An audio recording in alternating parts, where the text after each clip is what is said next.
زن باید که مثلا چه الله سبحانه و تعالی امر کرد که زنها باید که چه یعنی همین حجاب شرعی پوشند. یعنی نه به این چیز مثلا باید که به حکمت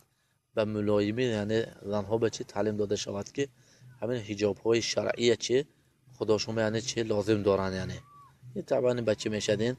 به ملایمی به حکمت یعنی آهسته آهسته میشود این چیز انشاءالله. کمتر نصیحت میگه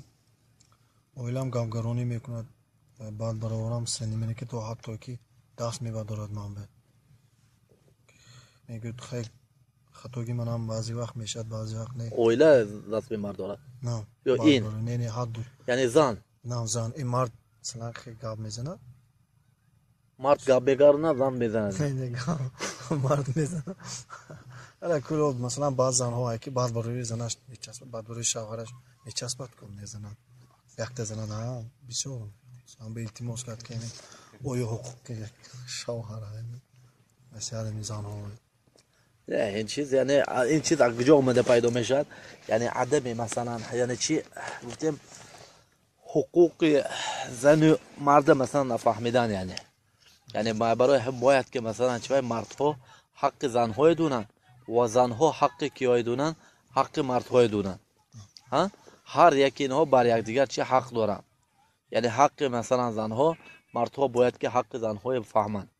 که یعنی وای زنها برای اینها چی یعنی خیلی که رسول صلی الله علیه و سلم که وای ها برای اینها چه چیزن امانتن مسئولن کلکم مسئول کلکم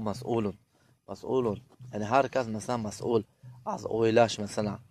یعنی حق وای های مثلا چه نگاه داشتن وای ها به نفقه کردن یعنی به خوردنی نوشیدنی پوشیدنی خانه با همه چیزها چی باید که تامین کند وای های تعلیم دادن وای های مثلا شدن مثلا طبابت کردن همه چیز این چی واجبی مرد است و این چنین زنها چی دارن یعنی واجب ها دارن وظیفه دارن شوهراشون یعنی شوهراشون چی حرمت کردن احترام کردن وای ها به مثلا یعنی خدمت کردن مثلا یعنی حق مثلا برای همین حد ترمذی در اومده که رسول صلی الله علیه و سلم همون زن به میگفت که یکی از صحابه ها به میگفت که ببین که میگه شوهر تو یا جنت تو یا دوزخ تو شوهرت تو برای تو چی میشه یا دوزخ یا جنت اگر همین حرمتش کرده یعنی اکرام کرده خدمتش کنی و برای تو جنت میشه